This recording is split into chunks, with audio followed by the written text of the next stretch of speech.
Hello ಎಲ್ರಿಗೂ ನಮಸ್ಕಾರ. Welcome back to Bhagya creation.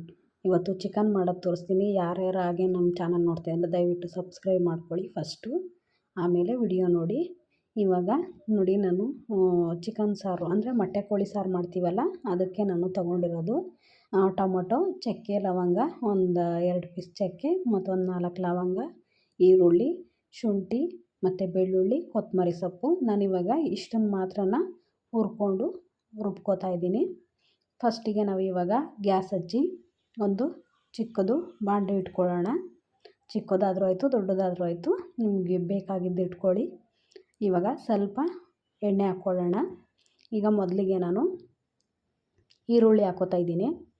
ಏಕೆಂದರೆ ಫಸ್ಟಿಗೆ ನಾವು ಚಿಕನ್ ಸಾಂಬಾರು ಅಂತಂದರೆ ಈರುಳ್ಳಿ ಬೆಳ್ಳುಳ್ಳಿ ಎಲ್ಲ ಹುರ್ಕೊಂಡ್ರೇ ಅದು ತುಂಬ ಚೆನ್ನಾಗಿರುತ್ತೆ ಟೇಸ್ಟು. ನೀವು ಚಿಕನ್ ಸಾರು ಯಾವಾಗಲೂ ಬೇರೆ ಥರ ಎಲ್ಲ ಮಾಡ್ತಾಯಿದ್ದೀರಾ, ಈ ರೀತಿ ಒಂದು ಟೈಪು ಮಾಡಿ ತುಂಬಾ ಚೆನ್ನಾಗಿರುತ್ತೆ. ಈಗ ಬೇಯೋದು ತಂದು ಆ ಥರ ಮಾಡ್ತೀವಲ್ಲ, ಆ ಥರ ಎಲ್ಲ ಮಾಡಿದ್ರೆ ಟೇಸ್ಟ್ ಚೆನ್ನಾಗಿರಲ್ಲ. ಈ ಥರ ಮೊಟ್ಟೆ ಕೋಳಿ ಸಾರಲ್ಲಿ ತುಂಬ ಚೆನ್ನಾಗಿರುತ್ತೆ ನೋಡಿ. ಇವಾಗ ಈರುಳ್ಳಿ ಸ್ವಲ್ಪ ಫ್ರೈ ಆದ ತಕ್ಷಣ ನಾವು ಬೆಳ್ಳುಳ್ಳಿನೂ ಹಾಕ್ಕೋಬೇಕು. ಅಂದರೆ ಮುಂಚೆನೇ ಹಾಕ್ಕೊಂಡ್ರೂ ಓಕೆನೇ, ಇಲ್ಲಾಂದರೆ ಈ ಥರ ಬೇಕಾದ್ರೂ ಸಪ್ರೇಟು ಹಾಕ್ಕೊಂಡ್ರೂ ಓಕೆನೇ.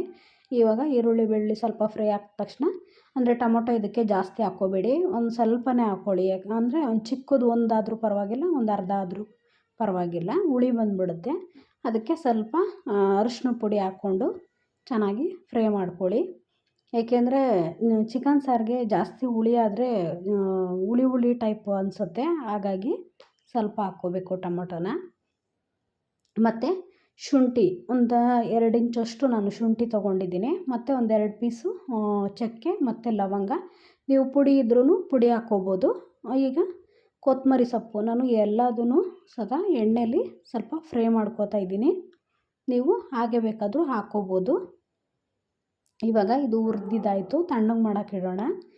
ತಣ್ಣಗಾದಮೇಲೆ ಇವಾಗ ನಾವು ಮೊದಲಿಗೆ ಒಂದು ಜಾರ್ ತೊಗೊಂಡು ನಾವು ಇವಾಗ ಏನು ಹುರಿದಿಟ್ಟಿದ್ವೋ ಅದನ್ನು ಮಿಕ್ಸಿ ಜಾರ್ಗೆ ಹಾಕ್ಕೊಳ್ಳೋಣ. ಇವಾಗ ಇದನ್ನು ನುಣ್ಣಗೆ ಪೇಸ್ಟ್ ಮಾಡ್ಕೋಬೇಕು. ಈಗ ನೋಡಿ, ಪೇಸ್ಟ್ ಮಾಡ್ಕೊಂಡಾಯಿತು. ಇವಾಗ ಮೊದಲಿಗೆ ನಾವು ಒಂದು ಗ್ಯಾಸ್ ಹಚ್ಚಿ, ನಾವು ಒಂದು 5 ಲೀಟ್ರ್ ಕುಕ್ಕರಲ್ಲಿ, ಅಂದರೆ ನಾನು ತೊಗೊಂಡಿರೋ ಚಿಕನ್ನು 1/4 kg ಇದೆ, ಹಾಗಾಗಿ ಸ್ವಲ್ಪ ಎಣ್ಣೆ ಹಾಕ್ಕೊಳ್ಳಿ. ಅಂದರೆ ಒಂದು ಅರ್ಧ ಹೋಳಷ್ಟು ಮಾತ್ರ ತೆಳ್ಳಗೆ ಕಟ್ ಮಾಡಿರೋ ಈರುಳ್ಳಿ. ನಿಮಗೆ ಆಪ್ಷನಲ್ಲು, ಬೇಕು ಅಂದರೆ ಈ ಥರ ಮಾಡಿ. ಈ ಥರ ಮಾಡಿದ್ರೆ ತುಂಬ ಚೆನ್ನಾಗಿರುತ್ತೆ, ಹಾಗಾಗಿ ಈ ಥರ ತೋರಿಸ್ತಾ ಇದ್ದೀನಿ. ಈರುಳ್ಳಿ ಮತ್ತು ಸ್ವಲ್ಪ ಒಂದು ಅರ್ಧ ಟೊಮೊಟೊನೇ ತೆಳ್ಳಗೆ ಕಟ್ ಮಾಡಿ ಅದನ್ನು ಸ್ವಲ್ಪ ಫ್ರೈ ಮಾಡ್ಕೊಳ್ಳಿ. ಇವಾಗ ಇದಕ್ಕೆ ನಾವು ಒಂದು ಅರ್ಧ ಟೇಬಲ್ ಸ್ಪೂನಷ್ಟು, ಏಕೆಂದರೆ ನಾವು ರುಬ್ಬಕ್ಕೆ ಆಲ್ರೆಡಿ ಹಾಕ್ಕೊಂಡಿದ್ದೀವಿ ಶುಂಠಿ ಬೆಳ್ಳುಳ್ಳಿ, ಇದು ಚಿಕನಿಗೆ ಸ್ವಲ್ಪ ಫ್ರೈ ಮಾಡ್ಕೊಳ್ಳೋಕ್ಕೋಸ್ಕರ ಒಂದು ಅರ್ಧ ಟೇಬಲ್ ಸ್ಪೂನಷ್ಟು ಶುಂಠಿ ಬೆಳ್ಳುಳ್ಳಿ ಪೇಸ್ಟ್ ಹಾಕ್ಕೊಂಡು ಆ ಈರುಳ್ಳಿ ಜೊತೆಲಿ ಮಿಕ್ಸ್ ಮಾಡಿಕೊಂಡು, ಇವಾಗ ತೊಳೆದು ಎಲ್ಲ ಕ್ಲೀನ್ ಮಾಡಿ ಇಟ್ಕೊಂಡಿರೋ ಅಂಥ ಚಿಕನ್ನ ನಾನು ಅದಕ್ಕೆ ಹಾಕ್ಕೋತಾ ಇದ್ದೀನಿ.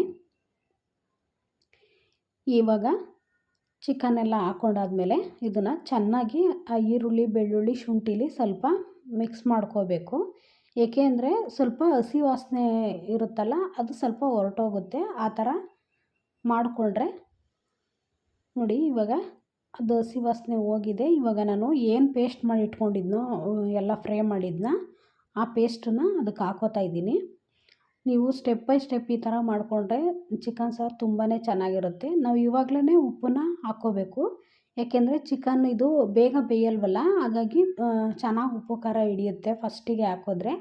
ಇವಾಗ ಎಲ್ಲ ಮಿಕ್ಸ್ ಮಾಡ್ಕೊಳ್ಳೋಣ. ಅಂದರೆ ಇದನ್ನು ಪೇಸ್ಟ್ ಹಾಕ್ಕೊಂಡಾಗ ತುಂಬ ನೀರು ಹಾಕ್ಕೋಬೇಡಿ, ಸ್ವಲ್ಪ ಜಾರ್ಗೆ ಹಾಕ್ಬಿಟ್ಟು ಅಷ್ಟು ಮಾತ್ರ ಹಾಕ್ಕೊಳ್ಳಿ.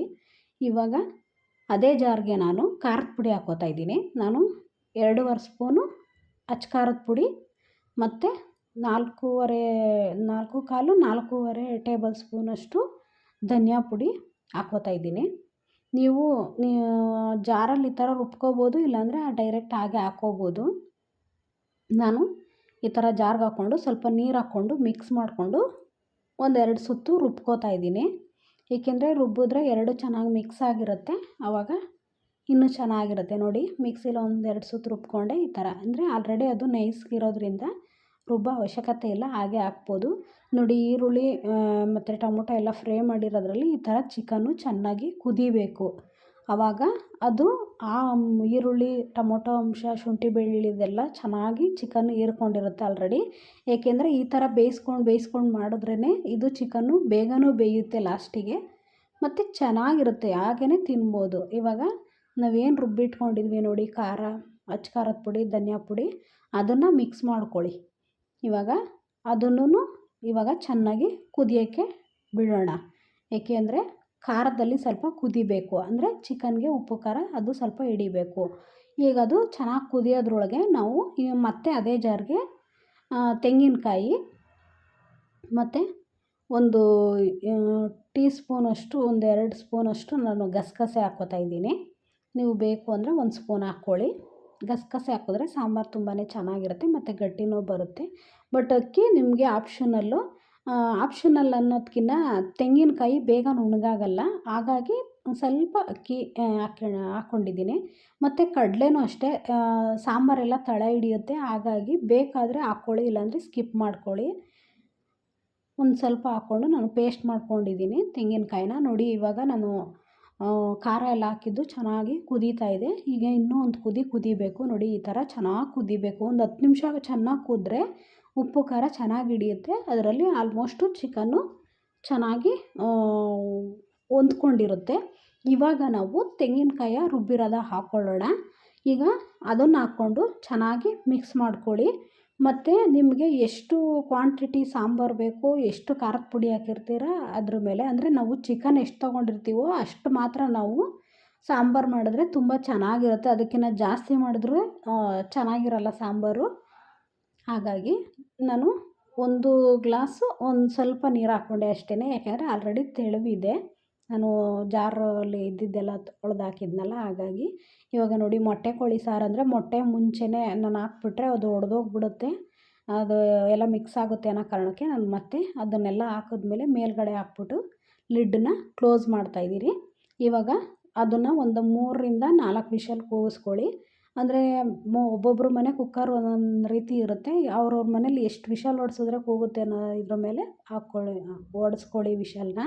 ಇವಾಗ ನಾನು ಅಷ್ಟರೊಳಗೆ ಅಕ್ಕಿ ಕಡುಬು ಮಾಡ್ತಾಯಿದ್ದೀನಿ, ಚಿಕನ್ ಸಾರಿಗೆ ತಿನ್ನೋಕ್ಕೆ ಕಾಂಬಿನೇಷನ್ಗೆ ಈ ಅಕ್ಕಿ ಕಡುಬು ತುಂಬಾ ಚೆನ್ನಾಗಿರುತ್ತೆ. ನಾನು ಹಾಗಾಗಿ ಒಂದು ಪಾತ್ರೆಗೆ 2.5 ಗ್ಲಾಸ್ ನೀರು, ಒಂದು ಸ್ವಲ್ಪ ಉಪ್ಪು ಹಾಕಿ ಕಾಯಕ್ಕಿಟ್ಟಿದ್ದೀನಿ. ನೋಡಿ ನಾನು ರೇಷನ್ ಅಕ್ಕಿನ ತೊಳೆದು ಒಣಗಿಸಿ ತರಿ ಮಾಡಿಟ್ಟಿದ್ದೀನಿ. ಅಂದರೆ ಬನ್ಸಿ ರವೆ ಬರುತ್ತೆ ನೋಡಿ, ಅದಕ್ಕಿಂತ ಸ್ವಲ್ಪ ದಪ್ಪ ಬರುತ್ತೆ, ಆ ಥರ ನಾನು ಮಾಡಿಟ್ಕೊಂಡಿದ್ದೀನಿ. ಈ ಥರ ಮಾಡಿಕೊಂಡ್ರೆ ಕಡುಬು ತುಂಬಾ ಚೆನ್ನಾಗಿ ಬರುತ್ತೆ. ನೋಡಿ ಚಿಕನ್ದು ಸಾಂಬಾರ್ದು ವಿಷಲ್ ಬಂದಾಯಿತು. ಇದು ನೀರು ಇವಾಗ ಆಲ್ರೆಡಿ ಕಾಯ್ತಾ ಇದೆ.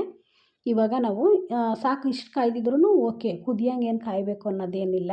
ಇವಾಗ ನಾನು ಅಕ್ಕಿ ತರಿ ಮಾಡಿದ್ನಲ್ಲ, ಅಂದರೆ ಅದು ಸ್ವಲ್ಪ ನುಚ್ಚಕ್ಕಿಗಿನ ಸ್ವಲ್ಪ ಕಡಿಮೆ ಬರುತ್ತೆ ತರಿ, ಆ ಥರ ಮಾಡಿಕೊಂಡ್ರೆ ತುಂಬ ಚೆನ್ನಾಗಿರುತ್ತೆ. ನಾನಿವಾಗ 2.5 ಗ್ಲಾಸ್ ನೀರು ಹಾಕಿದ್ನಲ್ಲ, ಅದಕ್ಕಿಂತ ಇನ್ನೂ ಸ್ವಲ್ಪ ಚಿಕ್ಕ ಗ್ಲಾಸಲ್ಲಿ ನಾನು 2 ಗ್ಲಾಸೇ ನಾನು ಹಾಕ್ಕೊಂಡಿರೋದು. ಬಟ್ಟು ತುಂಬ ಹಾಕ್ಕೊಂಡಿಲ್ಲ, ನಾನು ಒಂದು ಮುಕ್ಕಾಲು ಹಾಕಿರೋದ್ರಿಂದ ಮತ್ತೆ ಇನ್ನೊಂದು ಸಲ 3 ಸಲ ಹಾಕ್ಕೊಂಡಿದ್ದೀನಿ. ನೋಡಿ ಇವಾಗ ಅದನ್ನು ಹಾಕ್ಕೊಂಡು ಅದು ಬೇಯ್ಕೊಂಡು ನೋಡಿ ಈ ಥರ ಆಗುತ್ತೆ. ಅಂದರೆ ಚೆನ್ನಾಗಿ ಅಳ್ಕೊಳ್ಳುತ್ತೆ ಅದು. ನಾವು ಸೇಮ್ ಉಪ್ಪಿಟ್ಟು ಮಾಡ್ತೀವಲ್ಲ ಅದೇ ಟೈಪಲ್ಲಿ ನಾವು ಅಳತೆಲಿ ಇದನ್ನು ಮಾಡ್ಕೋಬೇಕು. ಇದು ಸ್ವಲ್ಪ ಗಟ್ಟಿ ಆಗುತ್ತೆ. ಬಟ್ಟು ಇವಾಗ ಸ್ವಲ್ಪ ನುಚ್ಚು ಥರ ಇದೆಯಲ್ಲ, ಅದೆಲ್ಲ ಸ್ವಲ್ಪ ಅಳ್ಕೋಬೇಕು. ಇವಾಗ ಆಲ್ರೆಡಿ ಅಳ್ಕೋತಾ ಇದೆ. 1-2 ಸ್ಪೂನಷ್ಟು ಎಣ್ಣೆ ಹಾಕ್ಕೊಳ್ಳಿ, ಏಕೆಂದರೆ ಅಂಟೋದಿಲ್ಲ, ಹಾಗಾಗಿ ನಿಮಗೆ ಉಂಡೆ ಕಟ್ಟೋಕ್ಕೂ ಚೆನ್ನಾಗಿ ಬರುತ್ತೆ ಅಂತ ಕಾರಣಕ್ಕೆ. ಇವಾಗ ಚೆನ್ನಾಗೆಲ್ಲ ಮಿಕ್ಸ್ ಮಾಡಿಬಿಟ್ಟು ಇದಕ್ಕೆ ಬಾಯಿ ಮುಚ್ಚಿಬಿಟ್ಟು ಒಂದು 5 ನಿಮಿಷ ಹಂಗೆ ಎತ್ತಿಡಿ. ಇವಾಗ ಗ್ಯಾಸ್ ಹಚ್ಬಿಟ್ಟು ಇಡ್ಲಿ ಪಾತ್ರೆ ಇಟ್ಟು ಒಂದು ಸ್ವಲ್ಪ ನೀರು ಹಾಕ್ಕೊಳ್ಳಿ. ಇಡ್ಲಿಗೆ ಹೆಂಗೆ ನಾವೆಲ್ಲ ಹಬೆಲಿ ಬೇಯಿಸ್ತೀವೋ ಒಂದಿಷ್ಟು ನೀರು ಹಾಕ್ಬಿಟ್ಟು ಇಟ್ಕೊಳ್ಳಿ. ಮತ್ತು ನೋಡಿ ಇವಾಗ ಅದನ್ನು ಹೀಗೆ ತಿರುಗ್ಕೊಳ್ಳಿ. ಆಲ್ರೆಡಿ ಅದು ಅಲ್ಲೇ ಅಳ್ಕೊಂಡಿದೆ. ಇವಾಗ ನಾವು ಇಡ್ಲಿ ಪಾತ್ರೆಗೆ ಒಂದು ಇಡ್ಲಿ ಪ್ಲೇಟ್ನ ಇಟ್ಕೊಂಡು ಅದ್ರ ಮೇಲೆ ನಾವು ಸ್ವಲ್ಪ ಎಣ್ಣೆ ಸವರ್ಕೊಂಡು ಇಟ್ಕೋಬೋದು, ಇಲ್ಲಾಂದರೆ ಹಾಗೆ ಬೇಕಾದ್ರೂ ಇಟ್ಕೋಬೋದು. ಇದನ್ನೇನು ಮಾಡಿಟ್ಟಿದ್ವೋ ಅಕ್ಕಿದು ಹಿಟ್ಟು, ಅದನ್ನು ಉಂಡೆ ಕಟ್ಟಿ ನಾವು ಕಡುಬಿಗೆ ಹಬೆಲಿ ಬೇಯಿಸಬೇಕು. ನೋಡಿ ಬಿಸಿದನ್ನೇ ನಾವು ಕಟ್ಟಿಟ್ರೆ ಬೇಗನೆ ಹಬೆಲಿ ಬೇಯುತ್ತೆ, ತುಂಬ ಟೈಮ್ ಆಗಲ್ಲ, ಬೇಗ ಫಾಸ್ಟಾಗಿ ಆಗುತ್ತೆ. ಈ ರೀತಿ ಮಾಡ್ಕೊಳ್ಳೋದ್ರಿಂದ ನಮಗೆ ಟೈಮ್ ಸೇವ್ ಆಗುತ್ತೆ. ಮತ್ತು ಗೆಸ್ಟ್ಗಳು ಎಲ್ಲ ಬಂದಾಗ ತುಂಬ ಈಸಿ ಮೆಥಡ್ ಇದು. ತುಂಬಾ ಫಾಸ್ಟಾಗಿ ಅಂಥ ಅಡುಗೆ ಇದು. ನಾವು ಅನ್ನ ಸಾರು ಮುದ್ದೆ ಅದು ಇದು ಎಲ್ಲ ಮಾಡ್ಕೊಳ್ಳೋ ಬದಲು ಈ ಥರ ಈಸಿಯಾಗಿ ಮಾಡ್ಕೊಬೋದು. ನೋಡಿ ನಾನೆಲ್ಲ ಉಂಡೆ ಕಟ್ಬಿಟ್ಟು ಈ ಥರ ಹಬೆಲಿ ಬೇಯಿಸ್ತಾ ಇದ್ದೀನಿ. ಇವಾಗ ನಾನು ನೋಡಿ ಚಿಕನ್ ಸಾರು ಆಲ್ರೆಡಿ ಆಗಿದೆ, ವಿಷಲ್ ಹೋಗಿದೆ. ಇವಾಗ ನೋಡಿ ಕರೆಕ್ಟಾಗಿ ಚಿಕನ್ ಬೆಂದಿದೆ. ಮತ್ತು ಸಾಂಬಾರು ಮೇಲೆಲ್ಲ ಎಣ್ಣೆ ಬಿಟ್ಕೊಂಡಿದೆ ನೋಡಿ. ಸಾಂಬಾರು ಅಷ್ಟೇ ಕರೆಕ್ಟಾಗಿ ಆಗಿದೆ, ತೆಳುವೂ ಆಗಿಲ್ಲ ಗಟ್ಟಿನೂ ಆಗಿಲ್ಲ, ಮೀಡಿಯಮ್ ಆಗಿದೆ. ಈ ಥರ ಮಾಡ್ಕೊಳ್ಳಿ, ಸೂಪರಾಗಿರುತ್ತೆ. ನೀವು ಮಾಮೂಲಿ ಮಾಡ್ತಾ ಇರ್ತೀರ, ಈ ಟೇಸ್ಟು ನೀವು ನೋಡಿ ಒಂದು ಸಲ ಮಾಡಿಕೊಂಡು ನೋಡಿ. ಇವಾಗ ಹಬೆಲಿ ಕಡುಬು ಬೆಂದಿದೆ. ಕಡುಬು ಮತ್ತು ಕೋಳಿ ಸಾರು ತುಂಬಾ ಸೂಪರಾಗಿರುತ್ತೆ. ಈ ಮಲೆನಾಡು ಸೈಡೆಲ್ಲ ಜಾಸ್ತಿ ಇದೇ ರೀತಿ ಮಾಡೋದು, ಮಲೆನಾಡು ಅಡುಗೆ ಅಂತಲೇ ಹೇಳ್ತಾರೆ ಇದನ್ನು. ನೀವು ಮನೇಲಿ ಈ ಥರನೇ ಮಾಡ್ಕೊಳ್ಳಿ. ತುಂಬ ಈಸಿಯಾಗಿ ಆಗೋವಂಥ ಕೆಲಸ, ತುಂಬ ಫಾಸ್ಟಾಗಿ ಆಗುತ್ತೆ, ತುಂಬಾ ಚೆನ್ನಾಗಿರುತ್ತೆ. ನೋಡಿ ರೆಡಿ ಆಯಿತು. ಹೀಗೆ ನಮ್ಮ ಚಾನಲ್ನ ಸಪೋರ್ಟ್ ಮಾಡಿ, ಸಬ್ಸ್ಕ್ರೈಬ್ ಮಾಡ್ಕೊಳ್ಳಿ, ಶೇರ್ ಮಾಡಿ, ಕಮೆಂಟ್ ಮಾಡಿ. Thank you.